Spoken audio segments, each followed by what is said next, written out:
வணக்க மக்களே, நாம இந்த ஆரோக்கியமான பதிவில் மாதுளம் பழத்தில் நிறைந்துள்ள மருத்துவமைகளை பற்றி நம்ம விளக்கமாக பார்க்க போகிறோம். மாதுளம் பழத்தில் நார்சத்து, folate, vitamin K, vitamin C, potassium மற்றும் சக்தி வாய்ந்த ஆன்டி ஆக்சிடென்ட்கள் நிறைந்திருக்கிறதால இவை அனைத்தும் நம்மளுடைய உடலுக்கு வேண்டிய அந்த அத்தியாவசியமான ஊட்டச்சத்துக்கள் தான். ஸோ இவை கிடைக்கும் பொழுது ஊட்டச்சத்து பற்றாக்குறை நீங்கி உடலுக்கு பல்வேறு மருத்துவமைகள் மாதுளம் பழத்தின் மூலமாக கிடைக்கும்.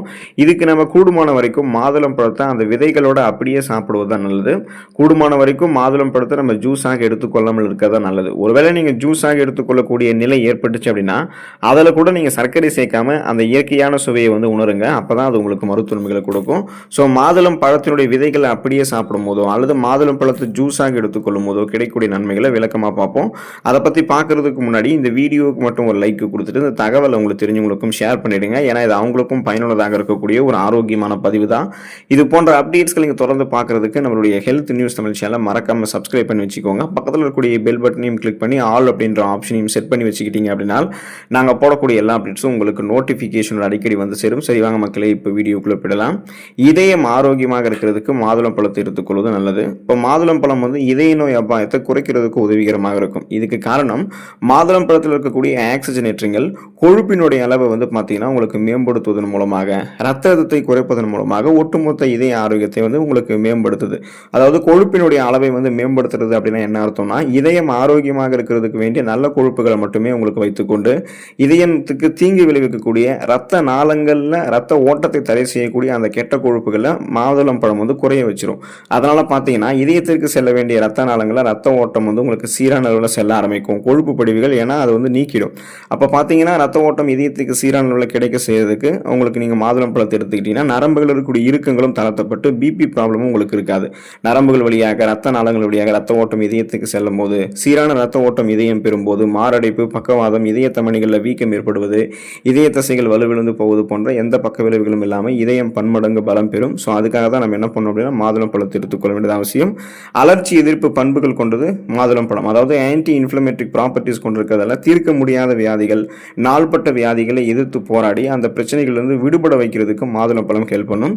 மாதுளம் பழம் சக்தி வாய்ந்த அலர்ச்சி எதிர்ப்பு பண்புகளை கொண்டிருக்கு. இதனால மூட்டு வலி, முடக்குவாதம், கீழ்வாதம் போன்ற அலர்ச்சி தொடர்பான நிலைமைகளை கியூர் பண்ணுறதுக்கும், நாள்பட்ட அலர்ச்சி நோய்களான பிபி ப்ராப்ளம், சுகர் ப்ராப்ளம், உடல் பருமன், ஸோ இந்த மாதிரி பிரச்சனைகளை நிர்வகிக்கிறதுக்கும் நமக்கு அந்த ப்ராப்ளத்திலிருந்து விடுபட வைக்கிறதுக்கும் ஒரு எதிர்ப்பு தன்மையை மாதுளம் பழம் நமக்கு கொடுக்கும். நோய் எதிர்ப்பு சக்தியை அதிகரிக்கக்கூடியது நம்ம எடுத்துக்கொள்ளக்கூடிய இந்த மாதுளம் பழம். அப்போ மாதுளம் பழத்தில் இருக்கக்கூடிய விட்டமின் சி அந்த உயிர் சத்து பார்த்தீங்க அப்படின்னா நம்முடைய நோய் எதிர்ப்பு மண்டலத்தை வலுப்படுத்துது. அதாவது இம்யூன் சிஸ்டத்தையே ரொம்ப ரொம்ப ஸ்ட்ராங் பண்ணுது. இதன் மூலமாக நமக்கு இருக்கக்கூடிய சாதாரணமான நோய்களான சளி, காய்ச்சல், இருமல், தலைவலி இந்த மாதிரி பிரச்சனைகள்லாம் குணப்படுத்தப்படும். சீசனலாக புதுசாக அட்டாக் ஆகக்கூடிய பருவ கால தொற்று வியாதிகளான பாக்டீரியா, வைரஸ் போன்ற, பூஞ்சை போன்ற பருவகால தொற்று வியாதிகளால் ஏற்படக்கூடிய அந்த பிரச்சனைகள் எதுவும் இருக்காது. காரணம் என்னன்னா, நாம் எடுத்துக்கொள்ளக்கூடிய மாதுளம் பழம் அந்த நம்மளுடைய ரத்த வெள்ளையணுக்கள், அதாவது நம்மளுடைய நோய் எதிர்ப்பு சக்தி திறனுக்கு காரணமான ரத்த வெள்ளையணுக்களுடைய உற்பத்தியை ஊக்குவித்து ஒட்டுமொத்தமாகவே நோய் எதிர்ப்பு மண்டலத்தையே வலுப்படுத்துறதால எந்த நோயுமே இல்லாமல் நான் நலமோடு இருக்கலாம். செரிமானம் ஆரோக்கியமாக இருக்கிறதுக்கு மாதுளம் பழத்தை எடுத்துக்கொள்ளலாம். மாதுளம் பழம் நார் சத்து வளமான அளவில் கொண்டு இருக்கு, நீர் சத்தையும் வளமான அளவில் கொண்டு இருக்கு. இதனால இது செரிமானத்திற்கு உதவிகரமாக இருக்கு. ஸோ நம்ம உணவுகள் சாப்பிட்டு முடிச்சதுக்கு அப்புறம் மாதுளம் பழங்களை சாப்பிட்டோம் அப்படின்னா அந்த நீர் சத்தும் நார் சத்தும் நம்ம சாப்பிட்ட உணவுகள் செரிமானம் ஆகிறதுக்கு ஹெல்ப் பண்ணும்.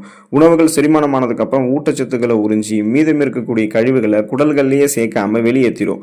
இதனால சீரற்ற குடல் இயக்கம், கடுமையான மலச்சிக்கல், வயிற்று வலி, வாயு பிரச்சனை, வயிற்று பொறுமல் இந்த மாதிரி எதுவுமே நமக்கு ஏற்படாது. ஒட்டுமொத்த செரிமான மண்டலத்தினுடைய ஆரோக்கியத்தை மேம்படுத்துகிறதுக்கெல்லாம் மாதுளம் பழம் ஹெல்ப் பண்ணும். மாதுளம் பழத்தினுடைய இந்த இயற்கை நொதிகள் வயிற்றில் இருக்கக்கூடிய புரதங்களை உடைக்கிறதுக்கும் ஹெல்ப் பண்ணும். ஸோ அதனால அதுக்காகவும் நம்ம அதை எடுத்துக்கொள்ளலாம். தோல் ஆரோக்கியம் சிறப்பாக இருக்கிறதுக்கெல்லாம், தோல் நான் ஏதாவது பிரச்சனைகள் ஸ்கின் டிசீஸில் இருக்கும் அப்படின்னா அதை கியூர் பண்ணிக்கிறதுக்குமே மாதுளம் பழம் ஹெல்ப் பண்ணும். மாதுளப்பழம் பெரும்பாலும் தோல் பராமரிப்பு தயாரிப்புகளில் பயன்படுத்தப்படுது. அதனால் அதோடைய நன்மை தரக்கூடிய மூலக்கூறுகளை பிரித்து பயன்படுத்துகிறாங்க. ஏன்னா அது சருமத்தை பாதுகாக்கக்கூடிய ஊட்டச்சத்துக்கள், ஆன்டி ஆக்சிடென்ட்கள், புற ஊதா கதிர்கள் மற்றும் மாசுபாட்டால் ஏற்படக்கூடிய சேதத்திலிருந்து சருமத்தை பாதுகாக்கக்கூடிய ஊட்டச்சத்துக்களை கொண்டு இருக்கு. அது மட்டும் இல்லாமல் ஆரோக்கியமான நிறத்தையுமே நமக்கு ஊக்குவிக்குது. இதனால பார்த்தீங்கன்னா சருமத்தில் கோலஜன் உற்பத்தி மேம்படுத்தப்படும், சருமத்தில் வந்து நிறமி நமக்கு வந்து பாதுகாக்கப்படும். அதனால் பார்த்தீங்கன்னா உங்களுக்கு அந்த டெட் செல்ஸ் உங்களுடைய சருமத்தில் ஏதாவது இருந்துச்சுன்னா, இறந்த செல்கள், அழுக்குகள், கழிவுகள், கிருமிகள் இது அத்தனையுமே ரிமூவ் ஆகப்பட்டு முகப்பொரு, கண் கருவளையங்கள், கரும்புள்ளிகள், வயதான சுருங்கிய தோல் அமைப்பு இதெல்லாமே உங்களுக்கு எதுவுமே இருக்காது. தோல் ஆரோக்கியமும் உங்களுக்கு வந்து மேம்படும். ஸ்கின் டிசீஸ் வந்து எதுவுமே உங்களுக்கு வந்து ஏற்படாது. அதே போல் சருமத்திலையும் வந்து கோலாஜன் உற்பத்தி மேம்படுத்துறதுபடுறதால பளபளப்பான ஒரு அழகான சரும தோற்றம் உங்களுக்கு வந்து தெரிய ஆரம்பிக்கும். புற்றுநோய் தடுப்பு, அதாவது அந்த தன்மையை நீங்கள் பெறணும், புற்றுநோய் எதிர்த்து போராடணும் அப்படின்னா மாதுளம் பழத்தை எடுத்துக்கலாம். பெரும்பாலும் மார்பக மற்றும் புரோஸ்டேட் புற்றுநோய் உள்ளிட்ட சில வகையான புற்றுநோய் உயிரணுக்களினுடைய வளர்ச்சியை தடுக்கிறதுக்கு மாதுளம் பழம் உதவிகரமாக இருக்கும் அப்படின்றத ஆய்வுகளில் தெரிவிக்கிறாங்க. ஆன்டி ஆக்சிடென்ட்கள் வந்து புற்றுநோயினுடைய வளர்ச்சியை தடுக்கிறதுல ஒரு முக்கிய பங்கு வகிக்குது. அந்த ஆன்டி ஆக்சிடென்ட்கள் மாதுளம் பழத்தில் இருக்கிறதால இதை நீங்கள் எடுத்துக்கிட்டீங்கன்னா தீங்கு விளைவிக்கக்கூடிய செல் பரவல்கள், ஃப்ரீ ரேடிக்கல்ஸ் அப்படின்ற அந்த தீங்கு விளைவிக்கக்கூடிய செல் பரவல்களிலிருந்து உங்களை எதிர்த்து போராடி உங்களுக்கு வந்து பார்த்தோம் அப்படின்னா அந்த பிரச்சனைகள், அந்த புற்றுநோய் பிரச்சனைகள் வந்து மாதுளம் பழம் வந்து விடுதலை பெற வைக்கும். இந்த நன்மைகளை நீங்கள் தொடர்ந்து பெறணும் அப்படின்னா மாதுளம் பழத்தை தொடர்ந்து எடுத்துக்கோங்க. மாதுளம் பழத்தை ஜூஸாக குடிக்கக்கூடிய பட்சத்தில் சர்க்கரையெல்லாம் சேர்க்காம அப்படியே குடிங்க. அதுதான் உங்களுக்கு ஆரோக்கியம். அடுத்த நன்மைகளில் விளக்கமாக அதுக்கு அடுத்த ஒரு பதிவில் மறக்காமல் சந்திப்போம். நன்றி மக்களே.